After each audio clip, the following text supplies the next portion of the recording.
Diş fırçanızı nasıl saklıyorsunuz? Diş fırçamız ağzımızdaki pek çok bakteri ve mikropların kısacası uzaklaştırılmasında elimizdeki en önemli kılıç. Ama diş fırçası aslında bununla beraber eğer doğru bir şekilde saklanmazsa ve doğru bir şekilde temizlenmezse tam tersi şekilde bize doğru yönelen başka bir kılıç haline gelebilir. Yani burada size kısa bazı bilgiler vereceğim. Örneğin fırçamızı her zaman dikey tutmamız lazım. Yani koyduğumuz yerde yatay bir şekilde ya da baş aşağı değil, dikey, kıllar yukarı bakacak ve havayla temas edecek şekilde olması çok önemli. Bulunduğu yerin havadar olması başka bir önemli şart. Bunun dışında fırçamızı eğer başka birileri de varsa ortak alanlarda birbirine değecek şekilde saklamamanızı önerilir.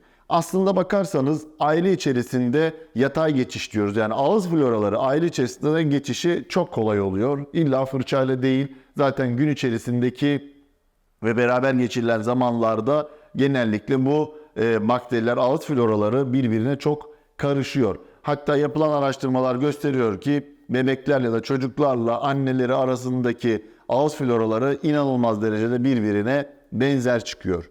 Ama bu bahsettiğimiz fırçaların birbirine temas etmemesi durum aslında daha çok eğer yurt gibi yerlerde, yani öğrenciler gibi yerlerin olduğu durumlarda fırçanızı ya da onun gibi başka ortak alanlarda fırçanızın birbirine temasını engellemenizi öneririz. Bunun dışında bazı kapalı konteynerlar var. Yani fırçanızı özellikle bir yere seyahat ederken içerisinde tuttuğunuz. Bunlar her ne kadar delikli de olsalar aslında oldukça fazla nem tutabilen özellikte olabiliyorlar. Bu nedenle seyahatte iken evet belki bunun içerisinde saklayabilirsiniz fırçanızı korumak için. Ama sonrasında gideceğiniz yere ulaştıktan sonra hemen bu konteynerlardan çıkarmanızı ve kuru bir şekilde havadar bir yerde saklamanızı öneririm.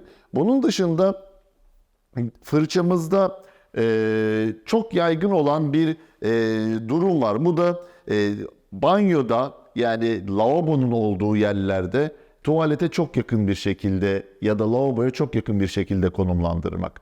Bu durum aslında fırçamızın uzun vadede çok daha fazla mikrop tutmasına neden olabiliyor. Çünkü lavaboda el yıkarken, yüz yıkarken sıçrayan sular oldukça nemli ve bakteriler için, mikroorganizmalar için oldukça güzel bir ortam yaratırlar.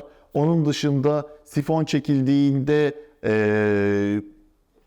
havaya karışan mikroorganizmalar ve aerozol dediğimiz küçük su tanecikleri yine fırça kıllarına tutunarak fırça kıllarının daha fazla enfekte olmalarına neden olabilirler. Bu nedenle fırçanızın nasıl sakladığını çok önemli.